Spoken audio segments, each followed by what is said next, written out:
good turnout tonight, huh?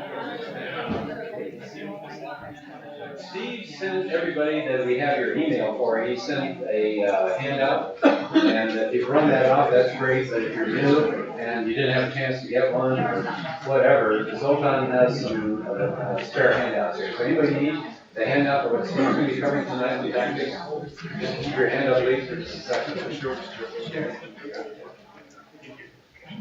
Yeah, the hands up, you want a hand out, and we'll get one of you.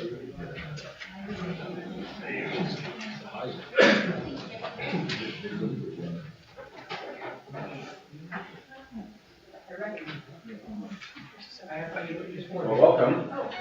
Glad you could come out tonight. Steve is the co-teacher with me. He's over there. And if you don't know us, so we'll introduce ourselves in just a second. I'd like to know who are the first-time attenders this time. We've got a lot of phone calls and all sorts of emails saying we'd like to come out for the first time. So that's good. I welcome everybody who's new to the class. Can we just find out real quickly the names, and then I want to take just a couple minutes for the people that are the old timers in a sense. Past the 10 piece, I guess that's fancy. If you can just say hi to the people, and maybe you guys can make more contact after the class. So where's some of the new people again? I think they're over here, yes? Pastor Greg and Deborah Smith. Okay, you got the Smiths there. Ken Serena. Ken. Rhonda Martinez. Rhonda Martinez over there. Anybody else on this side? Yes? Danny. Danny? Hi, Danny. And back there? Gary. And Gary? Oh, there's another Gary. Okay, that's good. That's a guy's name, right? Yeah, I'm the World War II generation, so it's gone. Who else over here? Yes. DJ? Hi, DJ. Yes. Yes, Stephen. Yes, Stephen? And Susan, okay. Melanie back there. Roberta, and I know Bob. You guys have to meet Bob, good guy. And how about on this side over here? Lori and Christina Robson. Lori and Christina. Beverly. Beverly. Gigi. Hey, Gigi. And Norm. And how about, I'm sorry, over here? Bev, okay. And Phil, where's Phil? Phil's over there, I got a chance to meet him. Give me a little time and give Steve a little time. It's hard for us to get around to say hello to all the new people. Please come up and talk to us afterwards. Anybody else I missed? Robert. Robert. And Pete and Toby Jackson raised my hand. And who? Grace. Grace, okay, yeah, I remember that. Good name for a church gathering. Okay, take just a second. We still have some extras? Okay. Take just a second. If you're sitting near one of these people that raised their hand, just say hi.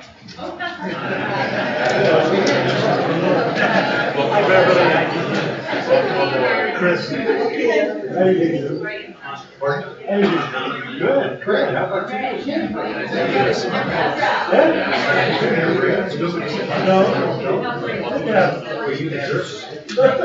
Okay, knock it off. That's enough fun. Fun's over. It's just serious. And this is our 10th year. I don't know if you've seen our announcements in the past under worship folder about 3 weeks before we start our classes. So there's always an announcement in there. And some people have the mistaken idea that, oh, here they go again, the same stuff. And it's not. It's different every time. Sometimes we've done DVDs. We watch DVDs and comment on them. Sometimes we watch a whatever YouTube thing, whatever it happens to be. We've had books, we've had articles that we've gone through. We're going to do something a little bit different this time, and we'll get to that in a couple of minutes.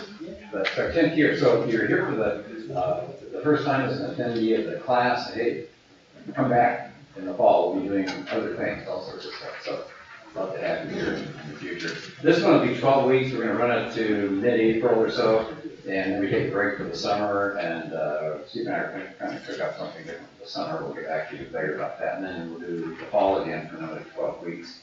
We have some sign-up lists. Thank you so much. I think a lot of you are back there already signing up.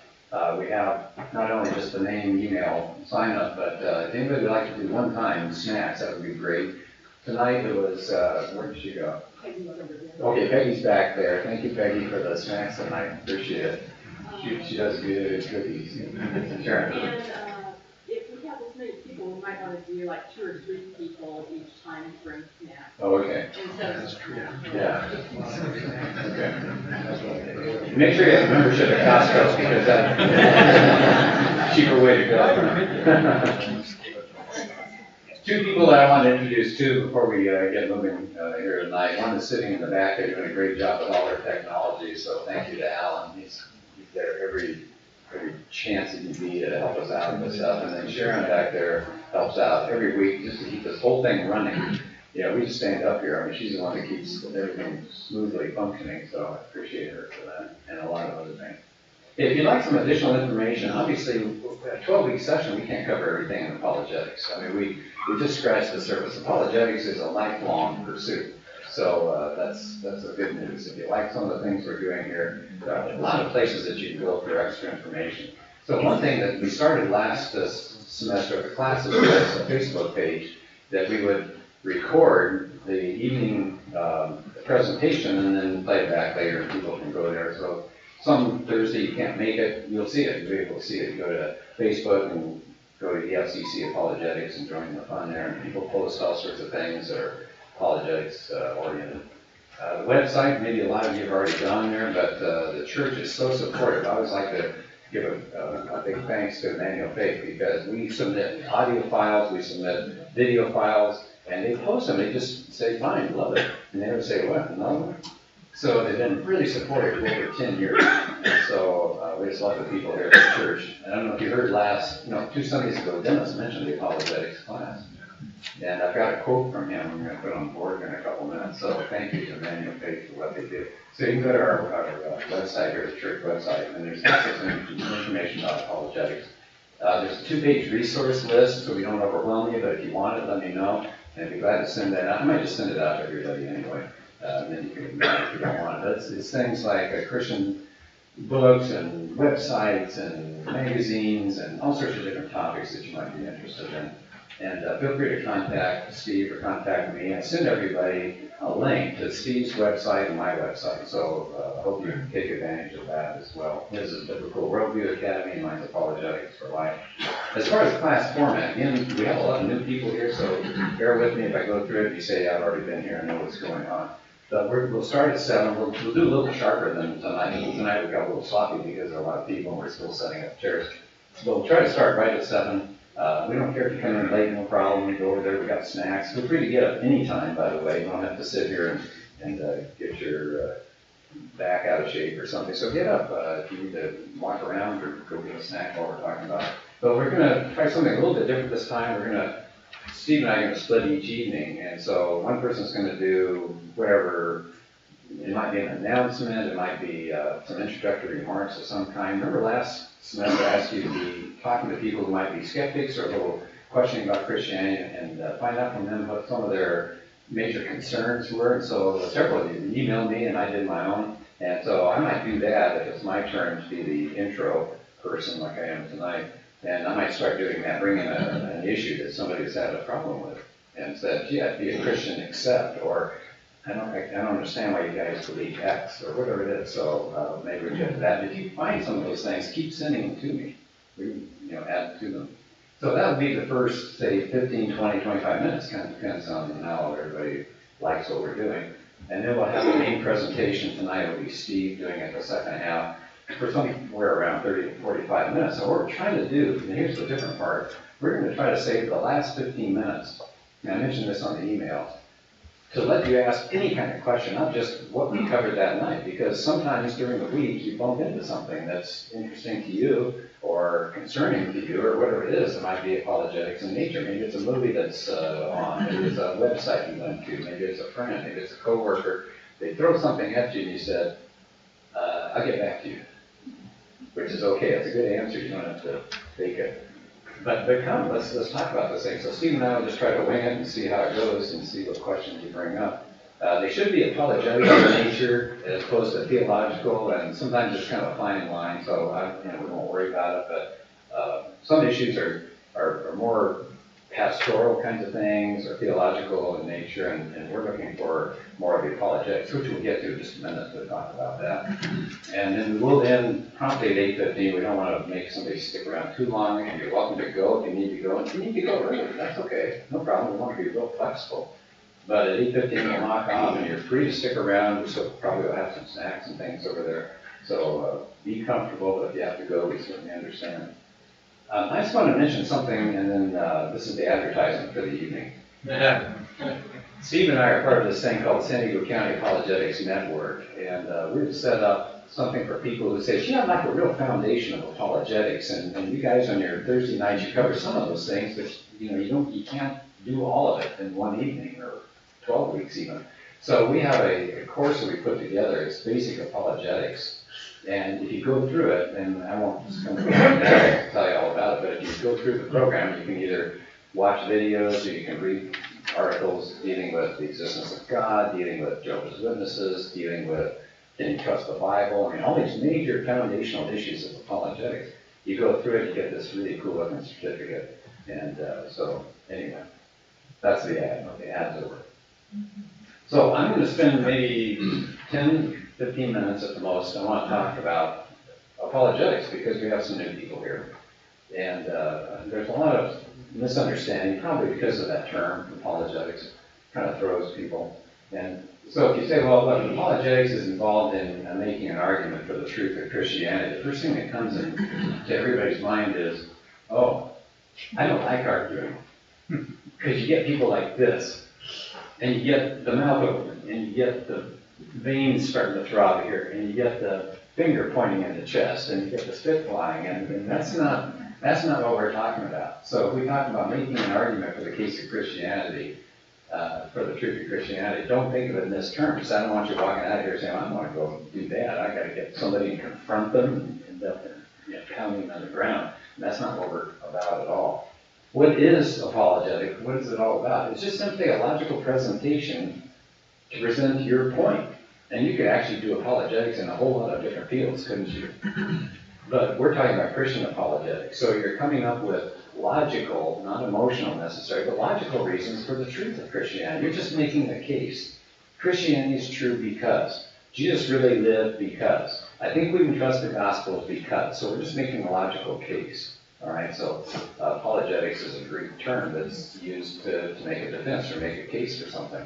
So think of it like this. In a courtroom, you have a defendant, and here comes the prosecutor. The prosecutor puts down one piece of evidence. Is there a chance the jury's not going to buy that piece of evidence? Yeah. But what if that person, that prosecutor, brings out 5, 10, 15, 20, and just keeps piling up the evidence? Do you start worrying about that poor defendant? That person's probably in big trouble. So what we're going to do here, all during this class, and anytime you deal with apologetics, is we're making a cumulative case. We're piling up the evidence. We're not going to hang our whole faith on one single part of that. So you'll get some of it in this class. I hope you go out and you read some things, and you start piling up, making your case. So what's the goal of apologetics? Well, why are we here? Well, I mentioned earlier that Dennis Keating spoke on this. We really appreciate that 2 weeks ago. And here's, now that's a whole sermon, so I'm not doing the whole sermon. But look what he had to say. There's a deadly difference between truth and error. What you believe will determine the way that you live, so be very, very careful of what you believe. This is why we teach the truth here. We have an apologetics class, so it'll help you defend and know what the truth is. Is the truth under attack? Yeah, okay. Yeah. People say, well, that's just your truth. Oh, really? Okay, so the truth is an issue these days, and I thought his key sentence up here was, what you believe will determine the way you live.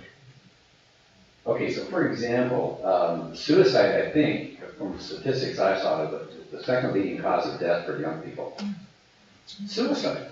They have their whole lives in front of them. In fact, I teach out at Palomar College. I didn't introduce myself, I'm sorry. I'm Gary Zacharias. I teach out at Palomar College in the English department. And so, you know what I'm having to give out now the first day of each semester? Is a list of hotlines that students can go to if they're thinking about suicide. We didn't used to have to do that, and I'm having to send this out to everybody now. And you think, wait a minute, go back to that statement. What you believe will determine the way you live. If you've been told all through school, and from home, and from movies, and from everything you read, that you're an accident, there's no God, there's no rhyme, there's no reason for why you're here, and once you live, gather as many toys as you can, because when you're in the ground, that's it, you're just worm food and it's all over. And that's what people are hearing these days. I mean, Dennis is exactly right. What you believe changes your whole life. Or another way to put it is, ideas have consequences, don't they? So if you take the first 4 words of Genesis, in the beginning, God, you live a very different life than you say in the beginning, particles just happened. And your whole life is completely changed because of that. So that's the goal of apologetics, is to find out what the truth is, and then it changes our life. So what does apologetics offer to us? And I hope you feel this way as you go through these weeks here. More confident as you go out. When people tell you, no God. You're reading a 2,000-year-old book. Are you kidding me? What's wrong with you? Give it the time. I hope it gives you more confidence. We have the truth. That's a really good thing to know. I hope it involves more clear thinking. Would you agree that today a lot of people don't really think clearly? It's all emotions. I feel, I think, so we hear a lot of that. And the other thing is, I hope it involves giving everybody a feeling of grace. We don't go out and twist arms. We're here by the grace of God, and so we treat others with great respect and courage as we interact with people. So we're talking apologetics. So are we coming up with something that's not even in the Bible? No, absolutely not. The key verse, the keystone for all of this is found in 1 Peter 3:15. And you probably know it somewhere along the line. I bet pastors or somebody have shared this with you. But in your heart, set apart Christ as Lord. Always be prepared to give an answer to everyone who asks you to give the reason for the hope that you have. But do this with gentleness and respect. Anything stand out there to you in those sentences? Gentleness and respect. Gentleness and respect. Again, the people out there are not our enemies. They're lost. They have been told lies for a long, long time. In fact, the whole culture is beginning to buy into these lies. And so, what we share is something out of gentleness and out of respect. These are fellow creatures. These are people made in the image of God. They're not the enemy. Anything else stand out? Hope. What's that? Knowing the hope. That's right, the hope that you have. Just last week, several of you went to a memorial service for a person who used to attend this class. And he loved apologetics. And so he passed away, and his wife and the family were there, and we went down to the chapel. And it was a very different feel than going to a non-Christian's memorial service. I mean, everybody there was, I wouldn't say joyous, that's probably not the right word, but there was a confidence, there was a really good, warm feeling there. Everybody was hugging. We respected this man's life, but we knew his life wasn't over. We knew that he was continuing in a far better situation than the rest of us are. So it was just a wonderful sensation to do that. And notice we have to give answers to everyone. So these things may come upon you without you planning it. In other words, you may be just hanging over a water cooler. You may be talking to a grandchild, maybe sitting around having a family dinner, and it just pops out. Somebody has a question, or somebody says, "Hey, did you see that movie?" And all of a sudden it's like, "Oh, there's the opportunity." And we're supposed to be prepared. We can't say, "I should have read that. I wish I thought about that." We're supposed to be ready. Now, it doesn't mean you have to have all the answers, does it? It's okay to say, "I don't know, but I'll check." But we're at least supposed to be prepared. We have to be thinking about these kinds of things. But that's not the only place. There are plenty of verses. I'm just going to give you two more. One's in Colossians. See to it that no one takes you captive through hollow and deceptive philosophy. Did hollow and deceptive philosophy disappear in Paul's time? Is it around today?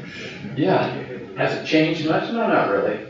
It's either do it on your own, there's no God, good luck to you, or there's a God, you need him, you better kneel and have him be part of your life. So, yeah, hollow and deceptive philosophy. I always think of the movie and the book, The Da Vinci Code. The Da Vinci Code came out, 15 years ago, maybe 10 years ago, something like that. It sold a gazillion copies. It was a huge bestseller. And the guy had all these wrong philosophies, and he had his history wrong, he had his art wrong. But people bought into it, and they said, "Oh, I guess I don't need to believe Christianity anymore." And some people walked away from the faith. And it says, wait a minute, we shouldn't be taken captive by this kind of stuff. Unfortunately, some people were. And then in 2 Corinthians, we demolish arguments. We take captive every thought. So now we're on the offensive. And I don't mean to be offensive, but I mean, we can take the offensive when we hear really bad logic. We can defend ourselves against it, but we can go out into the world and confront this sort of stuff. And again, not in a hostile way, in a way of grace, but there's a way to go after some of these terrible ideas out there. A couple more things and we'll wrap it up here and let Steve get up. The stereotype picture of Christians are mouth-breathing, ignorant, backwards, Bible-toting religious zealots. Yes? What happened? I mean, 50 years ago, you might not have been a Christian, but you shut up around them. You at least acknowledge that they had a point of view, and okay, they're just not buying into it. But today, Christians are stupid. You see it over and over and over again. We're portrayed as really, really ignorant, believing old fairy tales.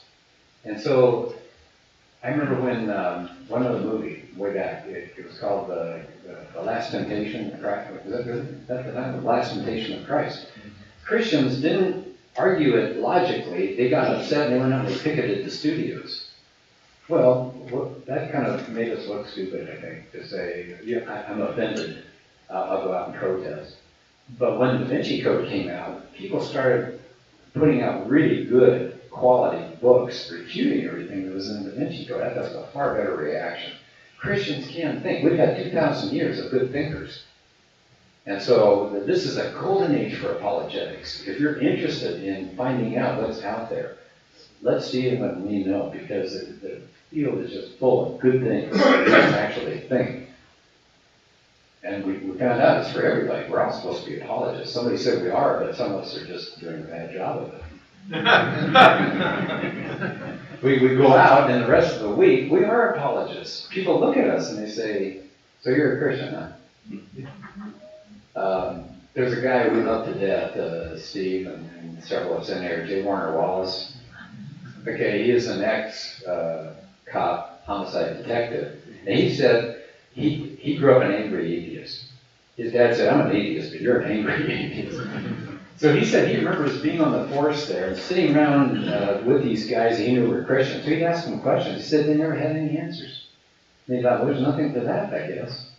And so isn't that a shame? People have their faith, but they're often unable to express it.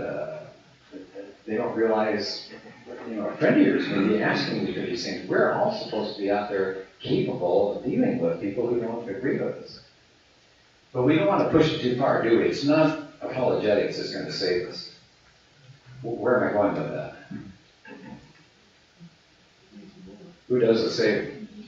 Yeah, we're not going to arm wrestle somebody into heaven, are we? We're not going to outthink somebody into heaven. It's up to God. And thank goodness for that. I don't want to have that responsibility on my shoulders. I don't want to be thought of as, well, you're the guy that didn't let so-and-so into heaven because you said it wrong. Oh. I mean, we're just supposed to be faithful. We're supposed to lay the truth out there. We're the seed scatterers, and God's going to bring the harvest.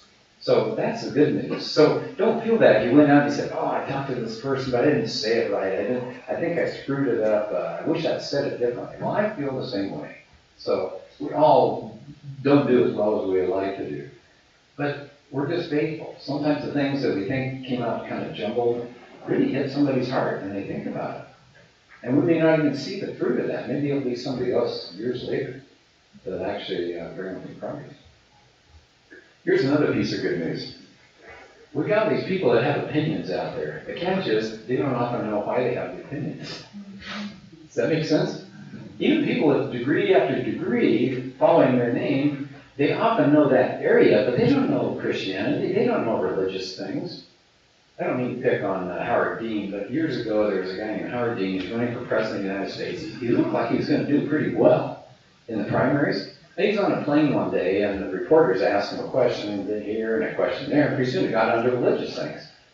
And so they said, what's your favorite book of the New Testament? And he said, Job.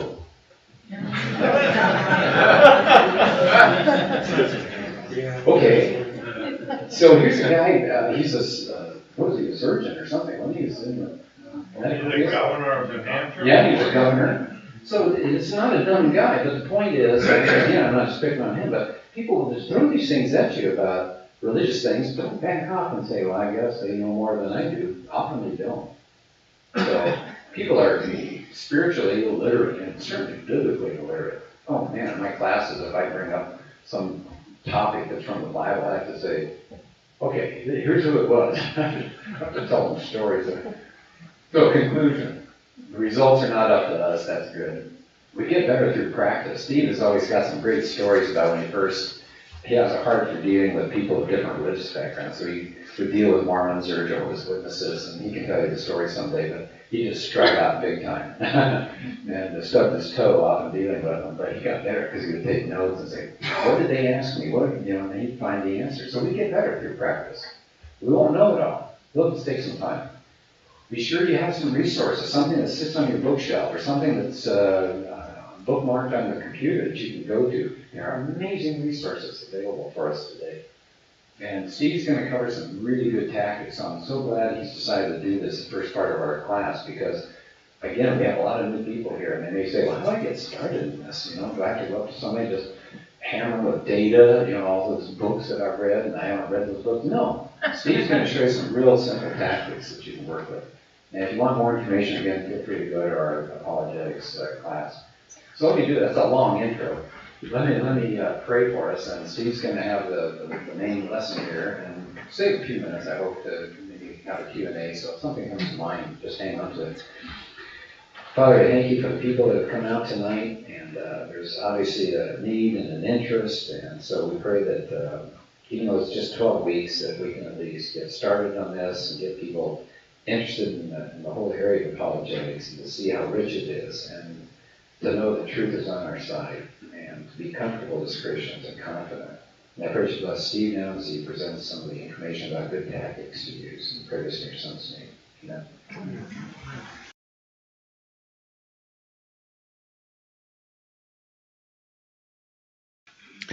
As I'm moving, thank you, Zoltan. As I get up here, I'm intimidated by Gary's introduction. There we go. Gary's introduction. He's a university professor. I was a middle school physical education teacher. You know what we are? We're the dumb jocks, okay? In fact, he was talking about anti-intellectuals. We are a step below Christians, okay? We're a full leap below when it comes to people's minds. Well, I was a physical education teacher for 33 years. And up until actually into my 30s, I was also an atheist, did not believe in God. And some things happened. I started reading the Bible, a very dangerous thing to do. And through reading the Bible, God convicted me of my sin, and I turned my life over to Jesus Christ. And that dramatically changed my outlook, how I saw things, and all of a sudden I had this strong desire. I had to know what I believed and why I believed it. And I have been studying that since I was in my 30s till now I'm into my 60s. And that passion has not cooled off. And so I get to share that with you. That's what's exciting to me, is I get to come here and study and then pass information and try to equip you to know what you believe and why you believe it. And so I think it's just fabulous. I also went back to school. I have a master's degree in Christian apologetics from Biola University. And so for me, it's a serious business as Christians, that we can defend what we believe and why we believe it. And today, we're going to look at the issue of tactics. Now, tactics is really, in my mind, learning how to maneuver in conversations. In the next 2 weeks, we're going to talk about how to ask good questions. This is really crucial. And I remember years ago, we are a big fan of another person that we would call an apologist by the name of Greg Koukl. How many are familiar with Greg Koukl? He's a radio talk show host, the president of Stand to Reason, heavily influenced both Gary and I. And I remember over 20 years ago, he advertised this cassette tape, that tells you how long ago it was, this cassette tape teaching called Tactics. And so I sent away for it, and it came, and it had if you've ever seen his outlines, they're very detailed outlines. I listened to the tapes, and I realized out of the 8 tactics, I did none of them. It was all new information. I'd never heard of anything like this. It was all so new to me. It blew me out of the water. I was totally unprepared for it. Now, fast forward 1 year. I went back and I listened to the tapes. Miraculously, I had used every tactic in his presentations. 8 tactics, I had used them in conversation in 1 year. You ask, how in the world can that happen? Well, here's what happened. I was listening to his program. He models it on his program. Back then, he had 3 hours on Saturday and 3 hours on Sunday. I was getting 6 hours of training from Greg Kokel during the week. And then, you know what I did? The next smart thing? I started using it. I started getting conversation. As a teacher, I would talk with other teachers, with custodians, with administrators, with aides. Anybody who would talk to me, I started talking to them. And then they started seeking me out. Because tactics make you more attractive, people want to engage in conversation. So I didn't even have to look for conversations. They were looking for me because I was using these tactics. And so that's why I'm so excited the next 2 weeks. I hope you're here both weeks, that I get a chance to present some of these tactics. And I got to tell you, Greg's influence is incredible in my life. I would count him as my #1 mentor as a Christian, even though he's on the radio. Now we're friends, we have communicated, we've met, he's spent the night at the house and this sort of thing. But overall, we don't spend time one-on-one. I just listen to him on the radio. And it's Stand to Reason, str.org is his website. And I highly recommend becoming a big fan of Greg Kokel and Stand to Reason. Now I got to find where I put, oh, there's the remote control.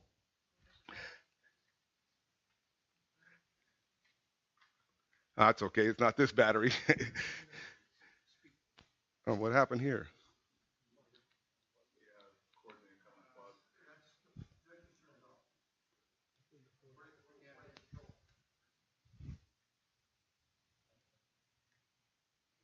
Okay, got it back on. Okay.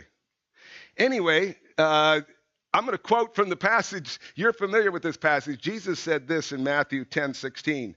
Behold, I send you out as sheep in the midst of wolves. In the midst of people who disagree with you is what I would say. In the midst of wolves. So be shrewd as serpents and innocent as doves. That's the words of Jesus. He's telling us that when we share with people, we need to share with wisdom and with grace and with respect and with love. And we're going to show you how you can do that, how you can accomplish this. 3, 2, 1, 0. Boop. Maybe yes, maybe no. Is it computer 1 or 2? Oh, there we are. Now, my objectives for this evening is simply that you'll understand the importance of asking questions.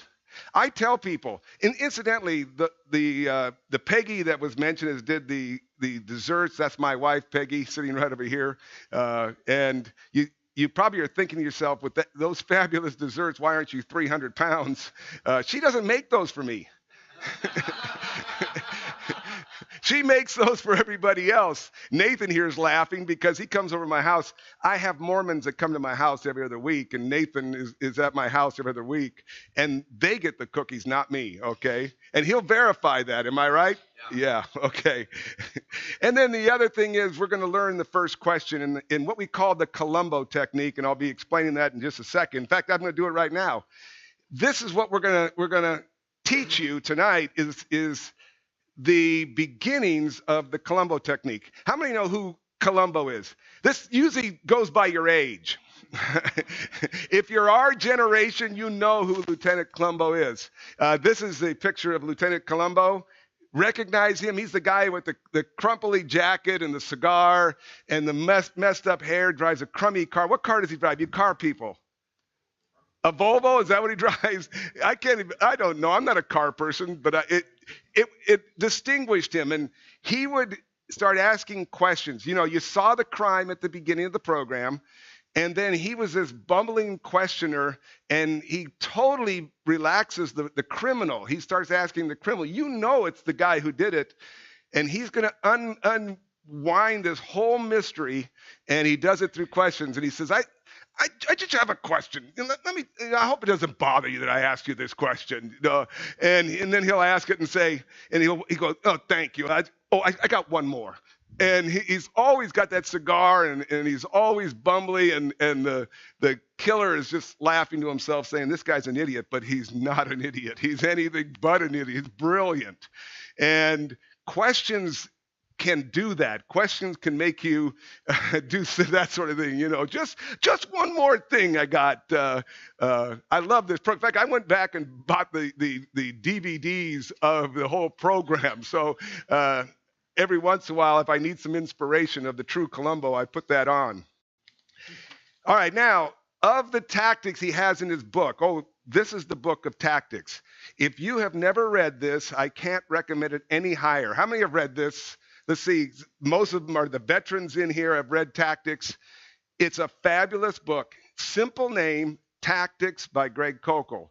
It's not hard reading, and it will review some of the material I'm going to do and go much further than what I will do over these 2 weeks. But we call the Columbo the Queen Mother of Tactics.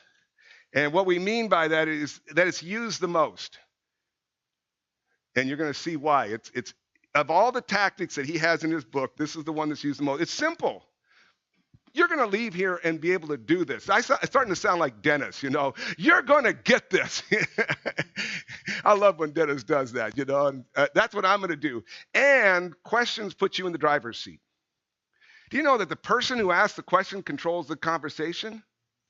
You know who I learned this from? Not Greg Koukl. I learned it from my wife. I often asked her, you get in conversations with people and you learn in 10 minutes what I didn't know over 2 years. How do you do that? Well, she said, I just ask people questions. Well, as I watched her, I started copying it. And then Greg Koukl came out with his tactics and everything fit together like a glove. And I'm hoping tonight you will leave with this tool and be able to use it yourself. All right. The key is this.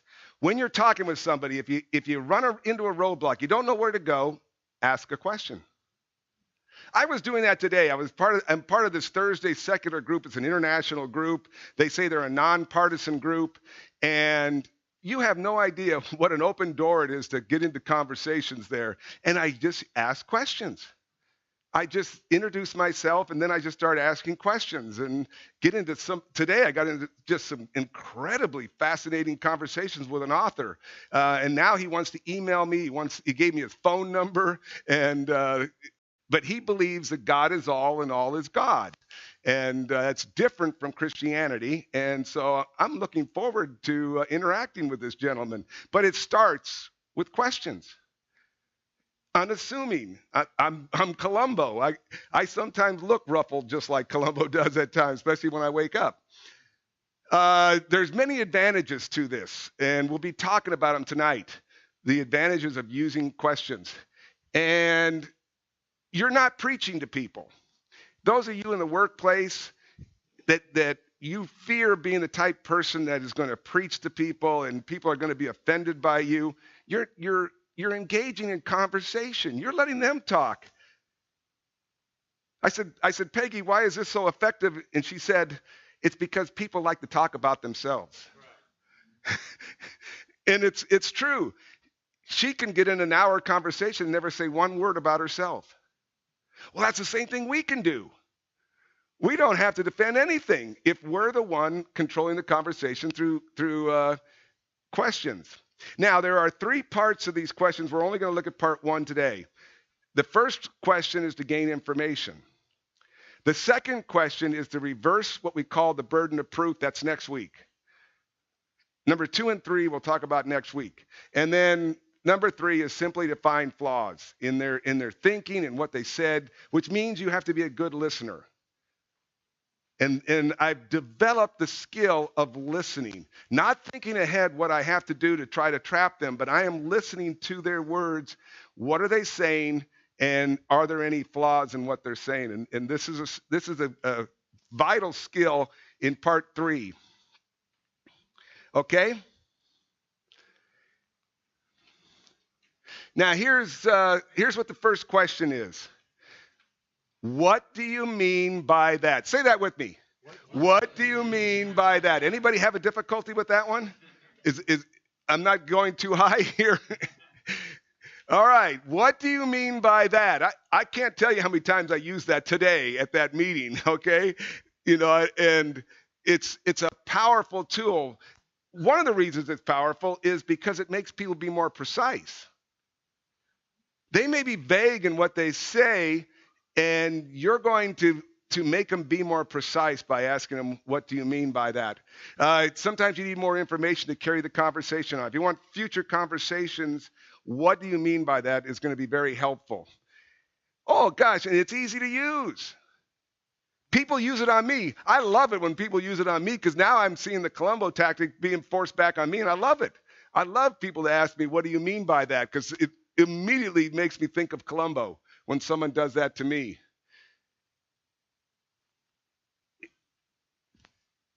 There are benefits of questions. What are the benefits? Well, the benefits is, one of the main ones is the pressure's not on you. You don't have to know a thing about Christianity. Hopefully you do. Hopefully you know something about what you believe, but you don't have to reveal that. That's a huge benefit of asking questions. And you don't want to misrepresent the person's view. If you don't ask questions, you may attack a view that's not theirs. There is a term we use when you do that, when you attack someone's view that is not their view. Anybody know what that's called? Straw man. It's the straw man fallacy. What is that?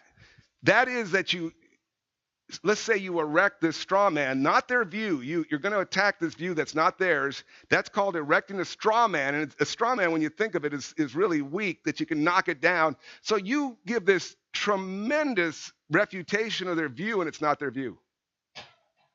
That's a straw man. And so that's why you ask questions, so that you don't misrepresent their views. Oh, let me go before that. Let me tell one little story here. Last year, we went to the Mormon Battalion as a group to go and receive a presentation. How many went to the Mormon Battalion? Raise your hand. We had a dozen that went. Fun, wasn't it? It was a great time. But I was inspired because Josh Rose, the high school pastor, said, Steve, can you train my students, because we're going to take them to the Mormon Battalion, can you train them on Mormonism so that they're ready to engage and ask questions? And I said, absolutely. So during the 2 summers ago, I trained the high schoolers. The first thing I trained them on is some basics of what Mormons believe and what to expect when they do their presentation.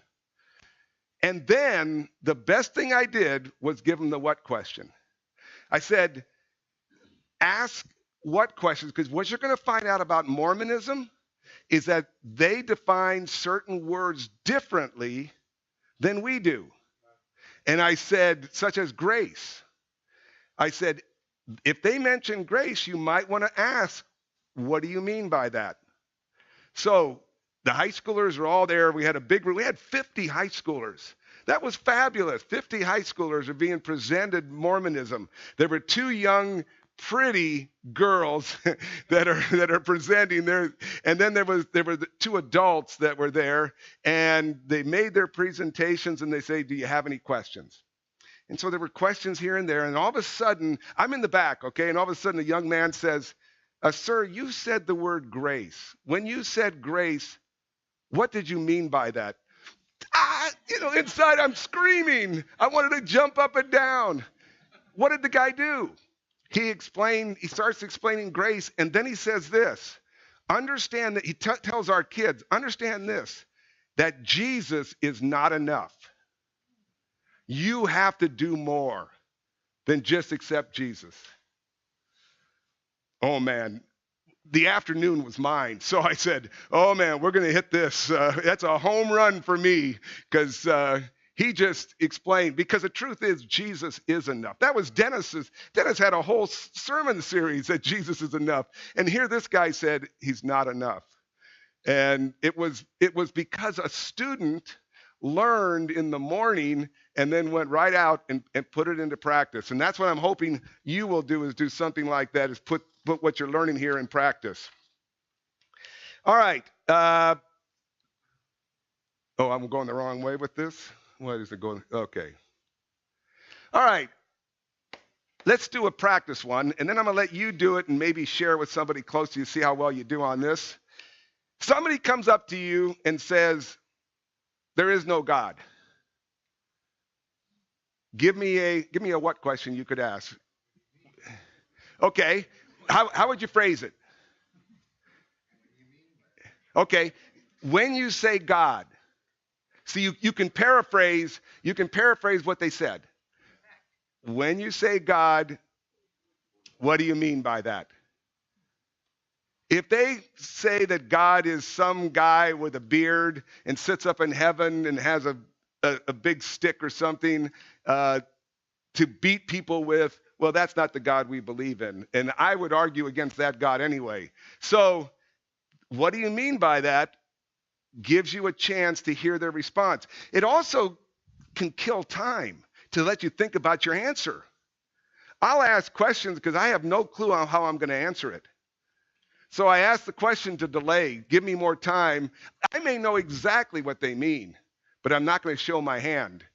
I want to, okay, while they're answering, I'm thinking, okay, how am I going to answer this? What other question could I ask to keep me out of the hot water here? Okay, so I'll give you another one, and here's what I want you to do. Just kind of turn to somebody, anybody, and answer it to them. See if you can do it. All religions are basically the same. Okay, turn to somebody. What kind of what question?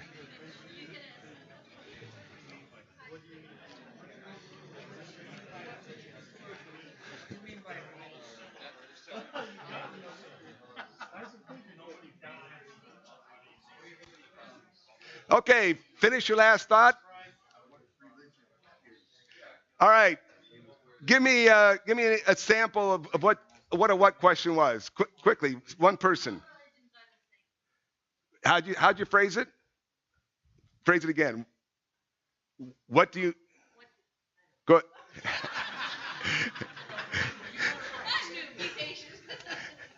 You got it right. You can say, what do you mean by the same? Yeah, what do you mean by the same? Yeah, what do you mean by the same? Great. What else? What do you mean by all religions?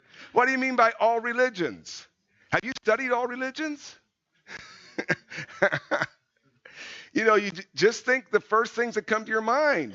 Be inquisitive. Be Columbo. Smoke that. No, don't smoke a cigar. All right, try this one with your partner. You ready? See how well you do on this one.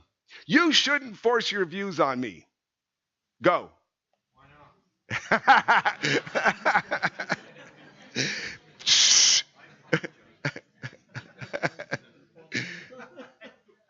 What kind of what question you come up with now?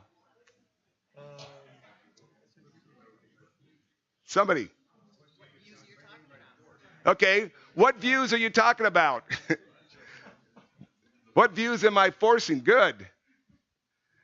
What else? I know what Nathan wants to say. Nathan, I'll speak for you. Is that your view? That you won't force views on me? Yeah, that's my view. Then why are you forcing it on me? That's kind of a, snappy comeback, but that's true. If that's their view, then why are they forcing it on you? So a what question could be, when you say that I shouldn't force my view on you, see how I'm paraphrasing it? When you say I shouldn't force my view on you, what do you mean by that?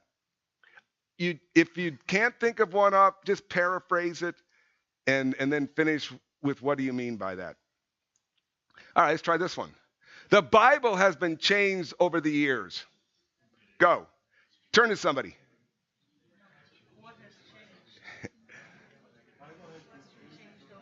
Okay, save that.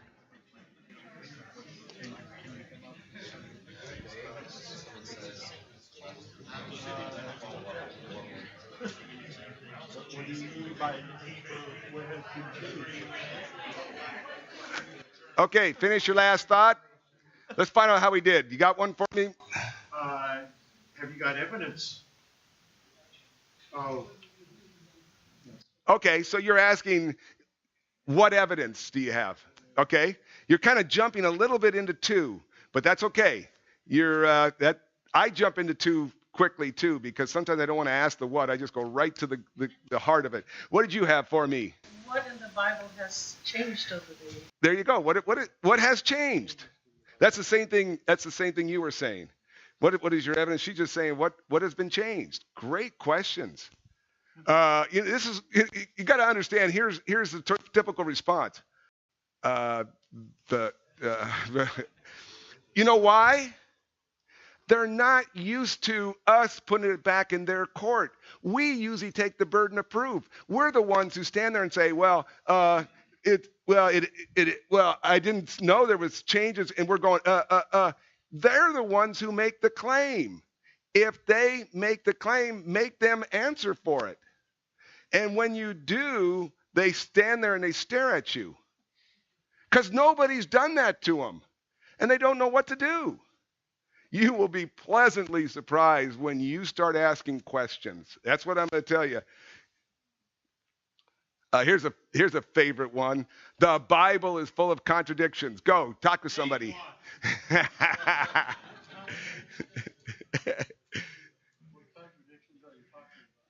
I heard it. What do you mean by contradictions? You may know exactly what they mean, but you know what that does is it kills time. It allows you to start thinking. I trained a young man, and he's a police officer now in Escondido. His name's Shannon Martin.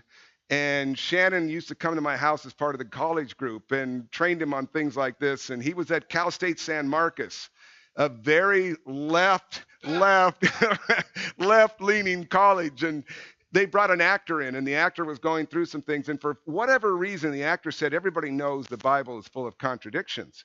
Well, Shannon's in the class. And so all students go up to talk to this actor afterwards, and he's waiting patiently in line, and he has his Bible under his arm. And he slowly moves up. And if you know Shannon, he played football in college. You know, he's just massive. You know, he's as massive, but he's nice as can be. And he said, sir, I heard you say that everybody knows the Bible is full of contradictions. Could you show me one? The actor turned red-faced and said, I don't know one.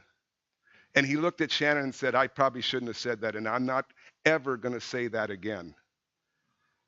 You see how you see how just being nice, he waited his turn, he was very patient, he didn't do this, he did it in an appropriate way, and the actor backed down because he did not have an answer, because questions are powerful, and sometimes they unmask that they don't know what they're talking about. All right, here's 5 important things about this. I've already mentioned some of them, but it's interactive. It's engaging. It brings people into the conversation. You're not the preacher. You're interested in them through questions. You're showing interest. It's a strength if you ask questions and show interest in others. That's exactly what I said. Makes them think more carefully about what they believe, gives you valuable information. Maybe you're going to talk to them a week later. This group that I'm part of on Thursday mornings is an ongoing group. And so I'm expecting to see the people that I interact with week after week. And I just ask good questions, store information, and we can pick up where we left off. And it puts them on the defensive instead of us. When we step forward and we start answering questions, we're the one on the defensive.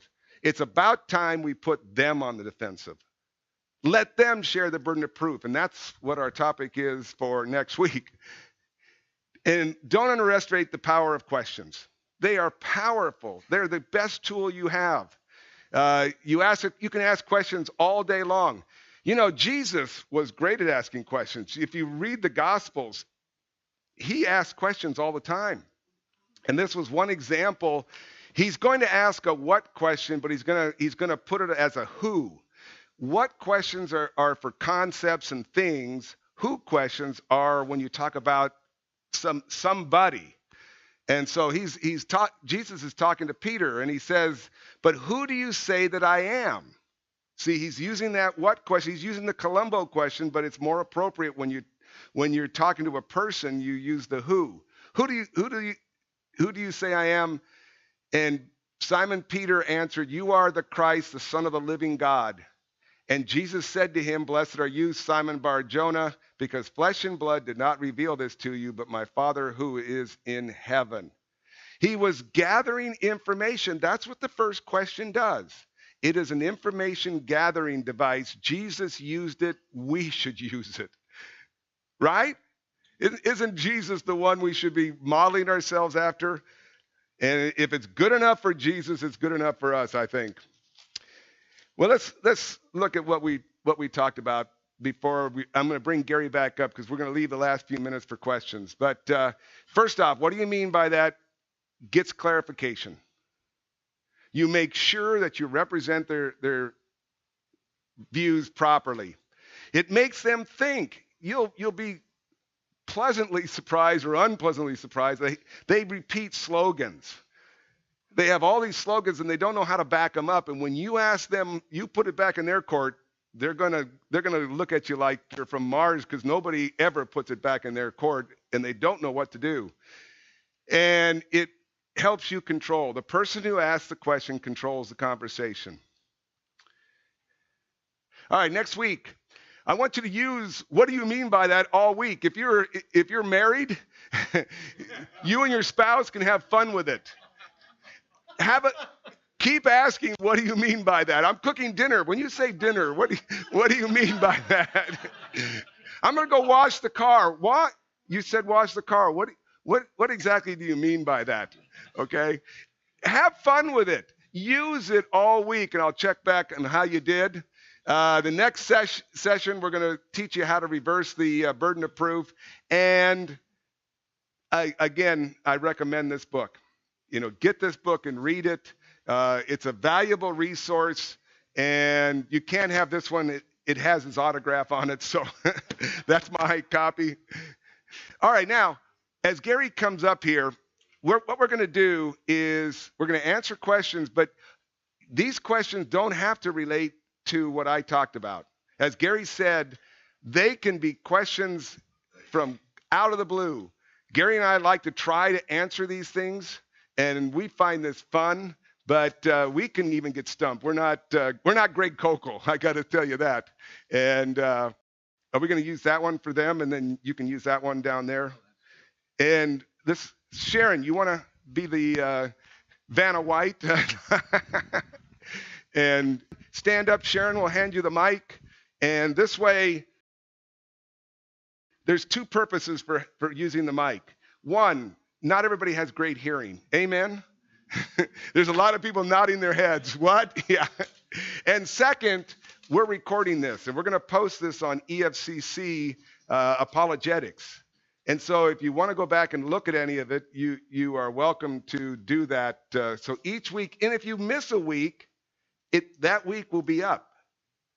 And Alan is our guru. I just send him the text, and he's our guru. So we got a first question. Go ahead. Stand up? Yeah, stand up. Okay, Gary, my name's Keith. I had a guy ask me this about 3 years ago. He said, do you believe in God? And I said, yes. He said, do you believe in God of the Bible? I said, yes. He said, well, I've got one verse memorized. It's 1 Samuel 15:3. In 1 Samuel 15:3, it says, God tells all of his people to go kill all the Amalekites, women, children, cattle, donkeys, infants. So how can you worship a God like that? That's a good, easy question. Huh? And you said, Gary, thank you so much for that. So I remember you, Keith. Hey, there is a book out now. Well, there probably are more than just the one, but it's called Is God a Moral Monster? 50 years ago, the complaint was Christianity is not true. Now they've kind of shifted the scene, and now it's from the new atheists especially. In fact, there's a book title, God is not good, God is not great. So the question is not gee, I don't know whether, Jesus really lived. Now it's, you Christians are evil. Christianity is bad. It's done bad things. It's hurt. The Crusades were bad. They've gotten rid of Indians. I mean, they go through the whole litany of things over the years. They put Galileo in jail and all this kind of stuff. So that's one of the issues, Keith, that they'll bring up is the killing of the innocents in the Old Testament, and it's a huge topic. If we want, we can do maybe a night on that or something when I'm doing the first half before Steve does it. But there are probably a dozen different things you can say to that. One is, there's such a thing as hyperbolic language, and it's even in the Bible. You know what hyperbole is, where you say something in exaggerated form. David even says, I lay on the bed and I had tears all night, or I flooded my bed with tears. Well, he didn't flood his bed with tears.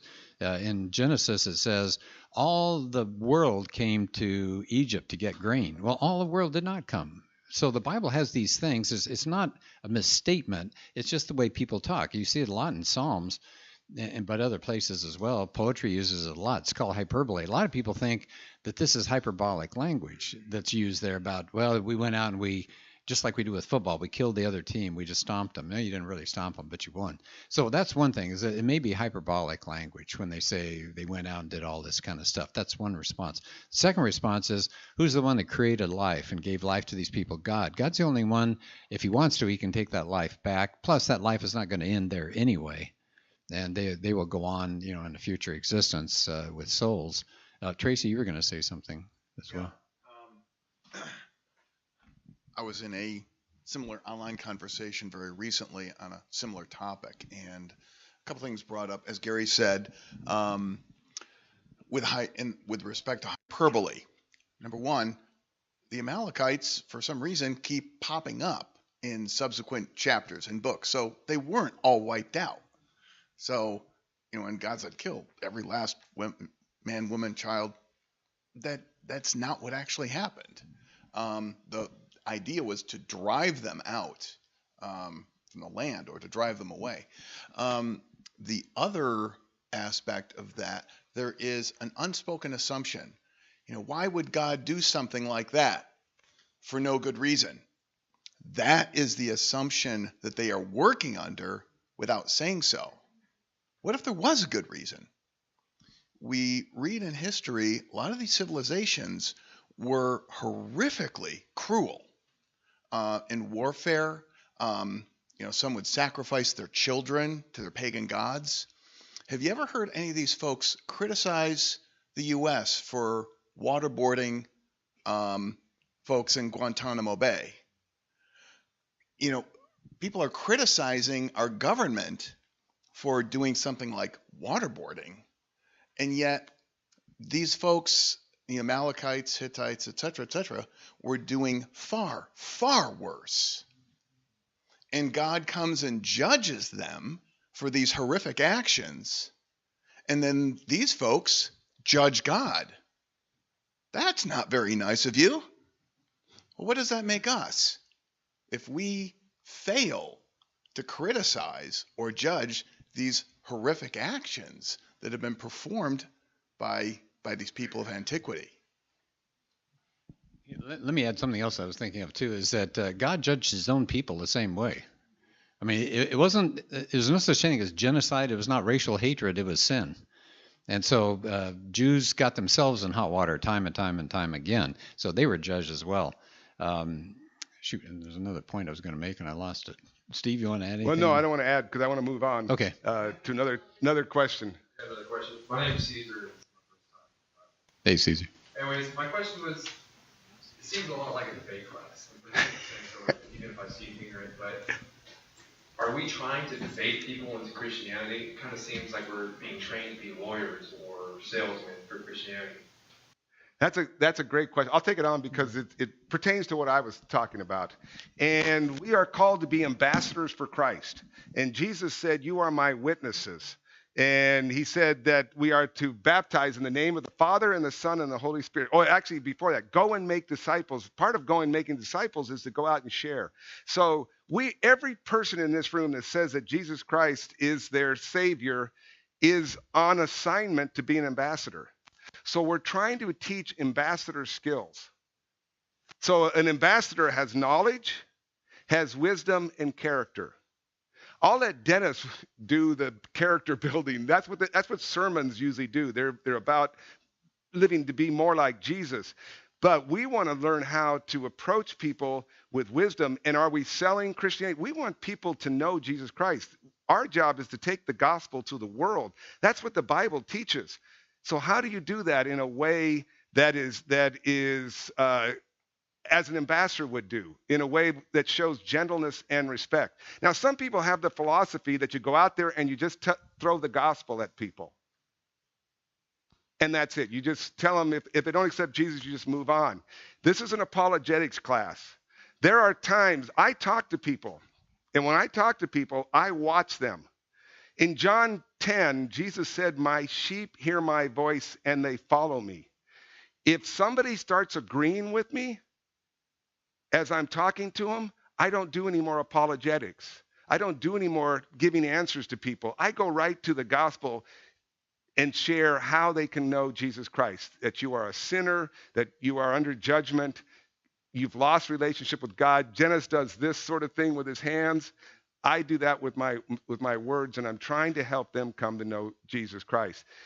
But if they're not ready, I want to put a stone in their shoe so when they leave, in the future, they may be ready. Somebody else may talk to them and they'll be ready. But my job, as Gary said, we don't save anyone. We share, God saves. So we're teaching you how to share. Does that answer your question? Or I guess my follow-up for that would be, if you're debating somebody, isn't that going to spur them to debate you back? And if they're a good debater, then it no longer matters whether you're debating Christianity or not. It just matters who's a better debater. I don't think of it as a debate. I think of it as planting seeds. I think of it as that's why we ask questions. That's why we're teaching how to ask questions, so we can draw that out of them. And we're trying to help them see what the true view of reality is. And that's what the other book we would recommend of Greg Koukl is, The Story of Reality, because everybody is making a case for reality. We think Christianity is the best view of reality, and we're trying to help step by step move them in that direction. It may take time, and we may not be successful, but that's God. The Holy Spirit will help us. We're dependent upon the Holy Spirit in this process. And so Gary's thing, all set in your heart, set apart Christ as Lord. Always be prepared to give an answer for everyone who asks you, to give a reason for the hope that you have. So we're commanded to do that. We are to give reasons, and we are to give them in an appropriate way. So debate sounds harsh to me, like Gary put up in those pictures. That's what debate sounds to me. We're trying to teach you how to be gracious, and we just leave conversations. And I don't feel guilty when I leave a conversation, because if they don't raise their head, then I'm hoping that in the future we'll have another conversation. And I call them conversations, discussions. Yeah, go ahead. I guess my biggest issue is it's a conversation or a discussion, but you raise the debate and then you leave yourself hoping for the other person to make a better case, essentially. And so the easiest way to win a debate is to poke holes in somebody's argument and ask better questions. So, there's so little. There's so little good thinking going on. It seems to me all that Steve has been talking about tonight is to clear the air. People, there are weeds all over our thinking. And so all apologetics does is try to get rid of the weeds so we can look at the real issue. And so people say all religions are the same. Well, no, they're not. But that's a debate to say, no, they're not. It's better to ask the person, how are they the same, and get them to rethink. That's all we're trying to do, is get people to really think for the first time, because we're all going through life, and me included. We just kind of take things on faith and just la, la, la. And once in a while, people need to get in our face and say, but is that the truth? And we don't have a lot of truth in this society. Alan? When you're reading the Old Testament, you come into the New Testament, you find places where God was reasoning with his people. And Jesus was reasoning with Sadducees and Pharisees. All through Acts, Paul is reasoning with all these people. The debate is a challenge to the challenge. But you're reasoning. You're connecting with the other person. Once you move into that place where you feel you're in a debate, like you said, that's not the sheep listening to the voice. So it's time to start breaking off and backing out, because you don't want to be in that argument. You want to be in that place of reasoning with a person. The point is to leave it up to the results up to the God through the work of the Holy Spirit. Listen, when I first started doing this, I was terrible. But God can still use terrible attempts. Silence is the worst thing we can do. Okay, amen to that? That if we're silent, then we personally won't get better, and God can't use silence. He needs ambassadors, and we're all on a different road. And so we're here to help move you along that road to make you more effective ambassadors. But realize we're all going to be ineffective at the beginning. As Gary was pointing out, there's so many times I embarrassed myself. But God can still use that. He can still use that to put a stone in their shoe, even if I'm bad at it. And as I get better and more confident, then I start making more cases, and then God can use that too. So I don't want it to be looking at as an opponent type thing that I'm trying to beat them up. I got into trouble doing that. That's another story.